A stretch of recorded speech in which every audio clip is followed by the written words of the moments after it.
നമസ്കാരം. Daily news ശുഭദിനത്തിലേക്ക് സ്വാഗതം. ആയിരിക്കുന്ന അവസ്ഥയുടെ സൗന്ദര്യം എപ്പോഴാണ് നാം തിരിച്ചറിയുക? ഇന്നത്തെ ശുഭദിന ചിന്തയിലേക്ക്. ഡെയിലി ന്യൂസ് ശുഭദിനം നിങ്ങൾക്കായി അവതരിപ്പിക്കുന്നത് ജോയ ലൂക്കാസ്. പൊന്നണിഞ്ഞ പ്രഭാതത്തിന്റെ അലകളിൽ നിറയുന്ന പുഞ്ചിരികൾ, അതെ, ഇന്ന് ആഘോഷമാണ്. ജോയ ലൂക്കാസ്, ഓരോ ആഘോഷത്തിന്റെയും ആത്മാവ്. തൻ്റെ വീട്ടിൽ ഒട്ടും ഇടമില്ല എന്നതായിരുന്നു അയാളുടെ പരാതി. അച്ഛനും അമ്മയ്ക്കും ഭാര്യയ്ക്കും 2 കുട്ടികൾക്കും കൂടി താമസിക്കാനുള്ള സ്ഥലമില്ല. പരാതിയുമായി അയാൾ ഗുരുവിനടുത്തെത്തി. ഗുരു പറഞ്ഞു, ഞാൻ നിങ്ങളുടെ വീടിനെ വലുതാക്കാൻ സഹായിക്കാം, പക്ഷേ ഞാൻ പറയുന്നത് പോലെ നിങ്ങൾ ചെയ്യണം. അയാൾ സമ്മതിച്ചു.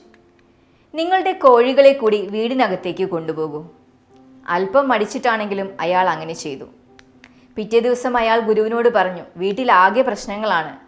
അപ്പോൾ ഗുരു പറഞ്ഞു, ശരി, എങ്കിൽ ആടുകളെ കൂടി വീടിനകത്ത് കെട്ടു. അങ്ങനെ ചെയ്തതിൻ്റെ പിറ്റേ ദിവസം അയാൾ വന്ന് പറഞ്ഞു, എനിക്ക് ഭ്രാന്താണെന്ന് വീട്ടുകാർ പറയുന്നു. പക്ഷേ പശുവിനെ കൂടി അകത്ത് കെട്ടാനായിരുന്നു ഗുരുവിൻ്റെ നിർദ്ദേശം. പാതി മനസ്സോടെ അയാൾ അപ്രകാരം ചെയ്തു. പിറ്റേ ദിവസം ഗുരുവിനെ കാണാനെത്തിയ അയാളോട് ഗുരു പറഞ്ഞു, ഇനി മൃഗങ്ങളെയെല്ലാം വീടിന് പുറത്താക്കൂ. 1 മണിക്കൂർ കഴിഞ്ഞ് വന്ന് അയാൾ പറഞ്ഞു, ഇപ്പോൾ വീട്ടിൽ ധാരാളം ഇടമുണ്ട്. ആയിരിക്കുന്ന അവസ്ഥയുടെ സൗന്ദര്യം മനസ്സിലാക്കാത്തവരെല്ലാം സാങ്കല്പിക സ്ഥലങ്ങളുടെ അഴകിൻ്റെ പിന്നാലെയായിരിക്കും. ഉള്ളതിൽ തൃപ്തരാകില്ല.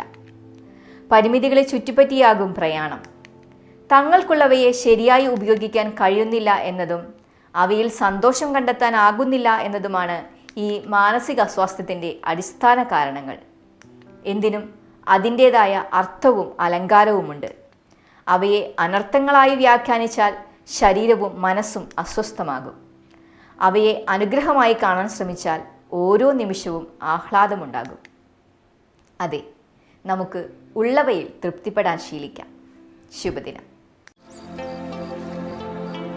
ഡെയിലി ന്യൂസ് ശുഭദിനം നിങ്ങൾക്കായി അവതരിപ്പിക്കുന്നത് ജോയ ലൂക്കാസ്.